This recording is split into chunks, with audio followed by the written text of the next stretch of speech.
औज़ुबिल्लाहिमिनश्शैतानिर्रजीम बिस्मिल्लाहिर्रहमानिर्रहीम नस्रुम मिनल्लाहि व फतहुन खरीब अस्सलामु अलैकुम व रहमतुल्लाहि व बरकातुहु।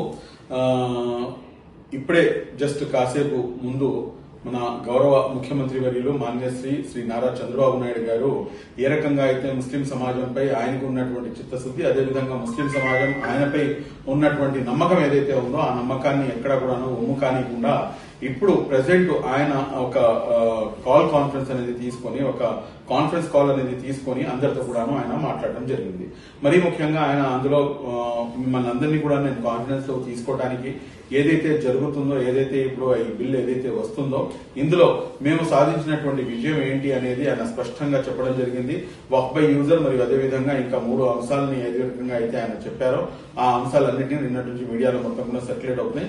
4 అంశాలు ప్రధానంగా టీడీపీ డిమాండ్ చేస్తుంది. అందులో నుంచి 4వ అంశం వచ్చేసి ముస్లిం ఏతరులను ఏదైతే వక్ఫ్ బోర్డులో తీసుకునే అంశం ఏదైతే ఉందో వాళ్ళని దీంట్లోకి నాన్ ముస్లిం ఇంటర్ఫిరెన్స్ ఏదైతే ఉందో దాన్ని మేము ఎట్టి పరిస్థితుల్లో కూడాను మేము యాక్సెప్ట్ చేయము అని చెప్పేసి, దానిపై మేము పోరాటం చేస్తాము అని చెప్పేసి కూడాను ఈ సందర్భంగా ఆయన టెలికాన్ఫరెన్స్ లో చాలా స్పష్టంగా చెప్పడం జరిగింది.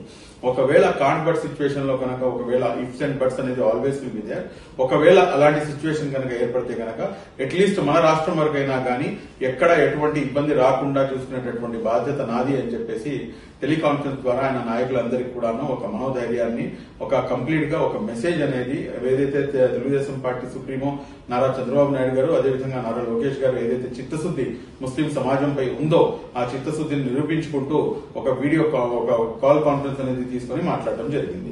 ఇందులో నేనైతే చాలా స్పష్టంగా చెప్తున్నాను, ఒకవేళ ఇన్షాల్లా సుమ్మా ఇన్షాల్లా ఖచ్చితంగా నాకైతే పూర్తి నమ్మకం ఉంది. ఎందుకంటే ఖచ్చితంగా ఈ అంశంపై ఆయన ఒప్పించాల్సినటువంటి అవసరం ఉంది, ఒప్పిస్తారు అని చెప్పేసి కూడా నేను భావిస్తున్నాను.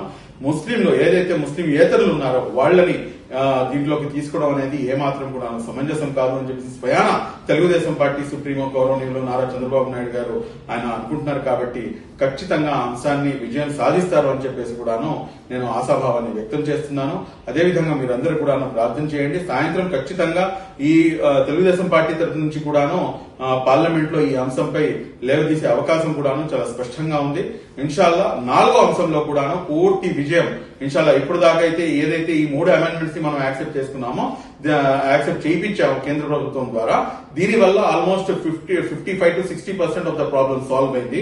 ఇన్షాల్లా ఈ ఏదైతే నాన్ ముస్లిం ఇంటర్ఫిరెన్స్ అంశం ఉందో ఈ అంశాన్ని కనుక మనం కన్ఫర్మ్ చేసుకోగలిగితే ఇన్షాల్లా 100% ఏదైతే ఇష్యూస్ ఉన్నాయో ఆ ఇష్యూస్ ని, మేజర్ ఇష్యూస్ అన్నింటినీ కూడాను అడ్రస్ చేసిన విధంగా అవుతుంది. దాని తర్వాత ఇన్షాల్లా ఎటువంటి ఇబ్బంది ఉండకపోవచ్చు అని చెప్పేసి నేను ఆశాభావాన్ని వ్యక్తం చేస్తున్నాను. Thank you very much.